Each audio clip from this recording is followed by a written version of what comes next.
Vintage pero modern. Luma pero bago. Yan ang style na nakakahigigan ng marami sa atin ngayon, yung mga vintage type scooters. Dati, if you want one of those, you have to spend a little bit more. Dahil ang option na meron tayo is you have the Vespa, you have the Lambretta, ilan sa mga Italian brands that carries those types of motorcycle. Pero ngayon, marami ng mga options. Dalawa dyan ang ipagkukumpara natin ngayon. We have the Yamaha Mio Fazio and we have the new Bristol Vantaggio version 2.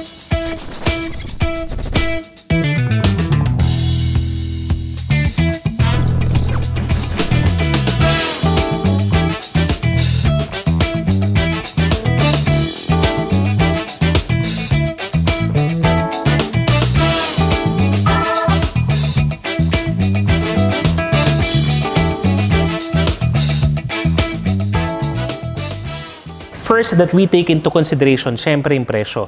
The Vantaggio version 2 has an introductory price of 158,000 pesos, habang ang Yamaha Mio Fazio naman meron tong presyo na 92,900 pesos. Maaring sabihin nyo, magkalayo ang presyo, isang 150cc, isang 125cc. Again, ang video na to is dedicated pagdating dito sa mga individual who's looking for that vintage type scooters na meron sa panahon na to, at maaring itong dalawang to ang options nyo. Napag-usapan na natin yung displacement. Let's talk about the Vantaggio. Si Vantaggio, meron itong 149cc, single cylinder, 4-stroke, 4-valve engine na talagang iba rin ang punch nito. Pagdating sa torque, hindi rin magpapaawat ang hatak ng motor na to. Habang si Yamaha Fazio naman, meron itong 125cc, 4-stroke, 2-valve, single cylinder, hybrid engine. Ang advantage si Fazio, again, gaya na nabanggit natin, is the hybrid engine wherein meron itong masasabi nating electrical assist on the first 3 to 5 seconds ng pag-arangkada mo. So, for a 125cc, magandang response nito. Almost similar sa response si Vantaggio. Pero kumbaga kung sa pang malayo ang ride, mas mahaba-habang hatak, mas gagamang syempre ang power ni Vantaggio. So, given the engine profile, mas malakas naman talaga ang makina ni Vantaggio version 2 kumpara kay Fazio. The displacement alone, tapos ito 4-valve, at yun nga, given the price difference, so we have to consider that. Pero, at my weight, pagdating naman kay Fazio, kayang-kaya ka na pagdating sa hatakan nito. At syempre, lalong-lalo naman, mas kaya ka nito ni Vantaggio version 2. Para mas makumpara natin yung hatak ng dalawang to, then, ito, panoorin natin ang ating mga acceleration test for Fazio. 1.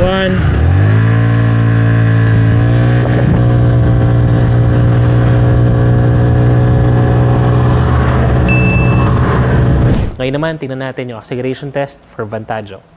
3, 2, 1.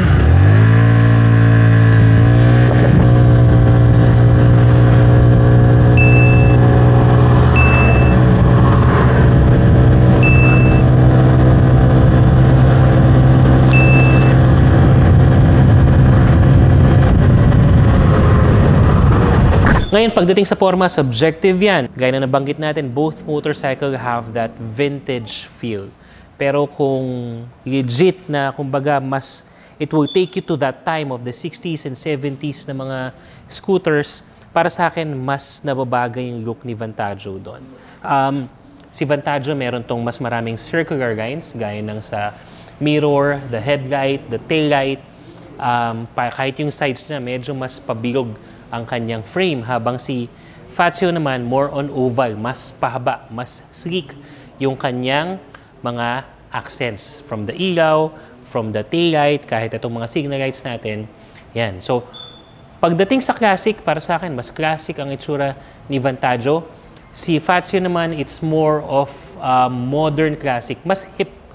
Kumbaga mas papatok sa mga kabataan ngayon, dahil when it comes to color preferences, Vantaggio currently has the red, black, and white. Magre-release ng mga mas bagong kulay very soon. Habang si Fazio naman actually now has a lot of colors. Marami talagang pagpipilian na. So, depende lang sa'yo kung anong mood mo. So, masasabi natin, overall look, si Fazio has that hip, classic feel. Habang si Vantaggio is trying to really be that solid vintage scooter pagdating doon sa kanyang forma. Pagdating naman sa ride experience ng dalawang motor na to, Si Fazio, for your information, ito ang gamit ko pang daily rides ko dito. Use it for my business, for errands. Sa mga medyo long ride, nagagamit ko na to. I have about over 1,000 kilometers sa paggamit ko kay Fazio. Habang kay Vantaggio naman, I've been using this for about 200-300 kilometers. So I would say we have enough feel of both motorcycle kung kumusta nga bang feedback pagdating dun sa riding performance niya. Kanina, we touched on power. Ngayon naman, pag-uusapan natin yung overall feel pag minamaneho itong dalawang motor na to. Isa sa malaking pagkakaiba when it comes to the riding feels ng dalawang motor na to is the suspension. Pagdating kay Fazio, kinailangan ko pa itong i-repack sa Juan Moto Avenue, available yung service na yan. Dahil especially yung front suspension nito, matagtag talaga. At lalo-lalo na dito sa Bulacan, talagang mararamdaman mo yung tak, tak, tak, yung bawat lubak, ramdam na ramdam mo, and even the rear suspension, masasabi natin talaga matagtag. So, it's either you can repack your front suspension, ipa-tune mo according to your weight na available dito sa Juan Moto Avenue.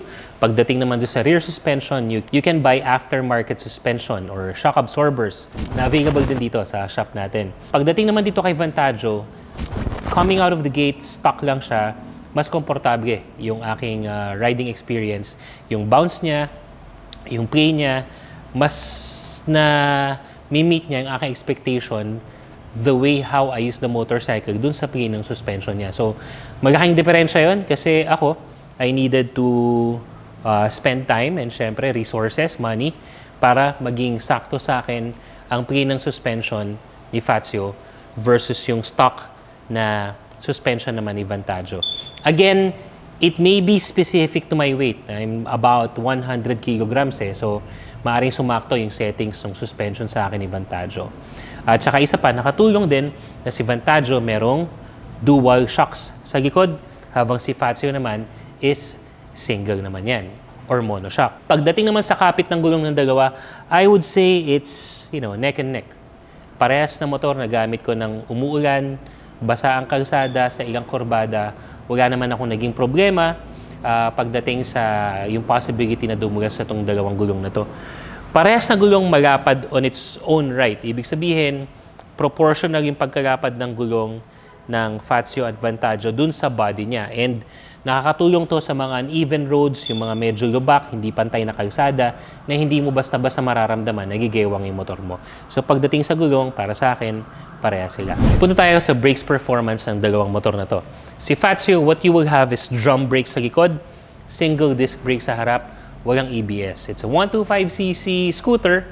So, kumbaga, it's just plain and simple drum and disc. Ang konting lamang lang ni Fazio when it comes to the overall brake profile is meron itong handbrake, which is a lot of help pagdating dun sa parking sa mga hindi pantay na kalsada. But other than that, malaki ang kalamangan ni Vantaggio because unang-una, front and rear disc brake, dual ABS channel na mas kumakagat ang ABS sa likod kaysa sa harap. Yung sa harap, kailangan mo talaga diinan. It's just the way it's set up.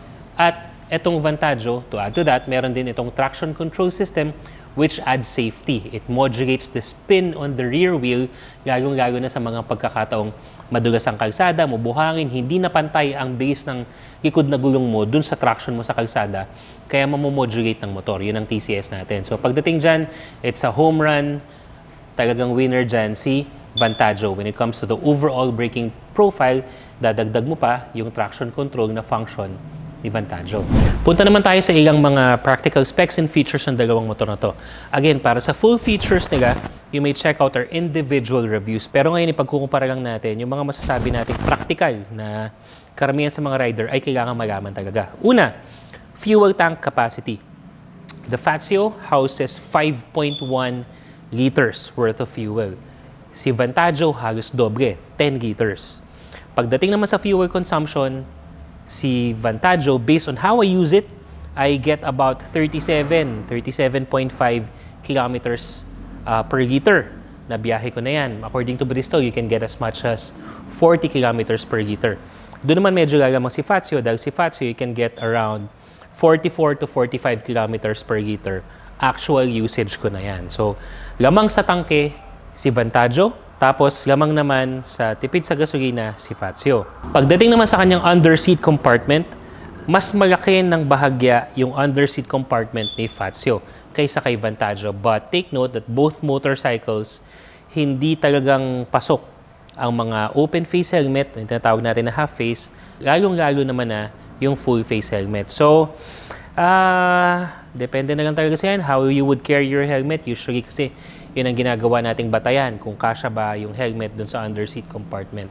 Pero kung sakaling hindi at meron ka mga ganitong motor, available ang mga iba't ibang mga top boxes at brackets natin para sa motor mo dito sa One Moto Avenue. Bisita lang kayo dito. Ilan pa sa mga features that we often, or functions that we often look for sa motorsiklo natin is the presence of the front pocket. Si Vantaggio meron itong dalawang front pocket na malaki, pero parehas ito, walang cover. Yung isa dito, merong isang ready na USB charging port. Habang si Fazio naman, meron itong isang maliit na front pocket sa kanan at isang covered front pocket sa kaliwa na meron din namang charging port. So, if you are someone who would like to charge your phone na mas secure, mas lamang si Fazio doon dahil nasasarado yung kanyang isang front pocket. Pero if you're after space na talagang tatambakan mo lang ng iba't ibang mga gamit nang hindi naman ganun ka-importante, then mas lamang si Vantaggio dahil mas malaki yung kanyang space. Parehas na motor, may gulay board. Ayan, so walang harang na tangke or daanan ng tangke. So merong gulay board, wide floorboard for both. Lamang ng konti si Vantaggio when it comes to the space of your feet because you can still move it around. And yung sa harap nito, I wouldn't call it, yung nandito sa gilid, I wouldn't call this an extended footrest. Pero kung talagang long ride na yan, mas magagamit mo yan na medyo magi-stretch ng paa mo. So mas mapapakinabangan mo to. But kung mga usual city ride, I don't think it will matter. Both motorcycles naman, goods na meron niyang floorboard. Parehas ng motorsiklo, meron ding utility hook. Si Vantaggio, merong isa na merong harbinger lock. Ito yung lock na nag-lock natin para hindi basta-basta matatapon yung mga bags or packages na sinasabit natin sa kanya. Meron din ganun si Fazio sa harap, pero meron itong pangalawang hook which is nasa ilalim ng upuan natin. So, in terms of practicality, kung ikaw ay someone na talagang maraming sinusukbit, maraming dinadala, both of the utility hooks ni Fazio, maaaring makatulong sa'yo. Pero kung tamang bag lang or isang plastic, dalawa, tatlong plastic ka lang mamalengke or mag-grocery, the single utility hook ni Vantaggio would be enough for you. Pagdating naman sa kanya-kanyang mga grab bar, si Fazio, solid block, okay na hawakan, pero wala itong built-in na gagaya ng inyong top box. So nga pala, pagdating sa mga Fazio owners dyan, meron tayong bracket para sa mga Fazio nyo. Bumisita lang kayo dito sa One Moto Avenue. At gaya na nabanggit ko kanina, marami tayong choices ng top box dito. Ang advantage naman ni Vantaggio is that meron na itong built-in na bracket. Meaning to say, hindi mo na kailangan bumili ng bracket katulad nito at ang bibilin mo na lang ay ang kanyang top box mismo. So, that in itself, nakatipid ka na kagad dahil top box na lang ang kailangan mong paggastusan. Dagdag na rin natin mga brother, pagdating sa feature, si Yamaha Fazio meron itong tinatawag na automatic start and stop. Ito yung mechanism ng motor na kung saan kapag ikaw ay huminto na traffic ka or merong stoplight, the engine will automatically shut down. At kapag kailangan mo na mag-go, hindi mo na kailangan mag-push start dahil isang throttle mo lang, aandar na yung motor mo. It's a mechanism wherein it allows your motorcycle to save on fuel habang ikaw ay nakahinto. Si Vantaggio, wala nun. Pero me, practically, sa totoo lang, hindi ko siya ginagamit. So, I don't mind not having the automatic start and stop. I'm not too conscious about my fuel consumption. Pero baka, ikaw, brother, ay importante sa'yo, bawat patak ng gasolina, then this or that function can be useful for you. Isa sa mga notable difference sa mga features ng pareha sa digital panel na to is the Fazio has a built-in voltmeter. So, you would be able to monitor your battery performance kung kailangan na bang i-charge, palitan, or okay pa. Yun ang wala si Vantaggio. So, kailangan mo pang bumigay or magpa-setup aftermarket for you to be able to properly monitor your battery para siguradong hindi kayo titirik. Dahil take note, ang parehas ng motor na to, walang kickstart, nakadepende talaga yan sa electric start. Pagdating naman sa ilaw ng dalawang to, hindi ako happy. So, bottom line, kailangan mo talagang dagdagan ng ilaw ng parehas sa motor na to. It's serviceable if you're just around city driving. Okay na yon, Makati, BGC, Manila. Pero kung babiyahe ka ng malayo at talagang madidilim, mahihirapan ka. So, I would suggest magdagdag ka ng ilaw para sa dalawang motor na to. Available din yan sa One Moto Avenue. Ang dami na nang nagpakabit sa amin dyan. sa Fazio, tinatago natin dito yung mini driving light para hindi naman masacrifice yung forma ng motor. I'm pretty sure we can do something about the Vantaggio as well. Magkakaroon tayo ng mga bracket para dyan, pero para sa motor, I would really say kailangan dagdagan ng ilaw para mas safe tayo sa kalsada. Tansyahan naman tayo ng riding position at seat height ng dalawang to. You may use me as a reference. I am 5'10" in height. Siguro unahin na natin si Vantaggio. For Vantaggio, meron itong seat height na 760 mm. So sa height ko yan, lapat na lapat naman yung aking mga paa. Yung lapad ng upuan nito, tinansya natin to gamit yung medida natin. Ang lapad nito nasa mga 24 centimeters. Pero yung lapad niya going here dito sa kung saan pumuposisyon yung legs mo, ito. Yung lapad niya dito nasa 16 centimeters yan. Kaya kumbaga, medyo nakabuka ka kang ganyan. So, you have to take that into consideration, lalo na pag mas mag-eat ka. Pero, at 760 mm, very Pinoy-friendly naman. Okay yung position, upright, at gaya ng nabanggit natin sa ating full review, kahit sagad mo ang turning radius ng motor na to, hindi sumasayad sa hita, kahit sa mga katulad ko na medyo mas matangkad kaysa sa iba. Pagdating naman kay Yamaha Fazio, the seat height for this one is 750 mm. So, mas mababa ang seat height ni Fazio. Nakatulong din mga brother na yung lapad niya dito, this is 10 centimeters yung lapad niya. So, kumbaga, mas naka-close yung hita ko, mas naaabot ko yung ground. Ang lapad naman ng upuan nito dito, around 32 centimeters. So, kumbaga, mas paganon yung upuan ni Fazio. Mas makakapwesto yung puwet mo, habang hindi ko mo naman kailangan bumuka ka. Pero still very mababa rin to, 750 mm. Tapos, pagdating naman sa turning radius, yan. Para sa mga height ko, kung isasagad mo ang liku mo, sasayad talaga siya.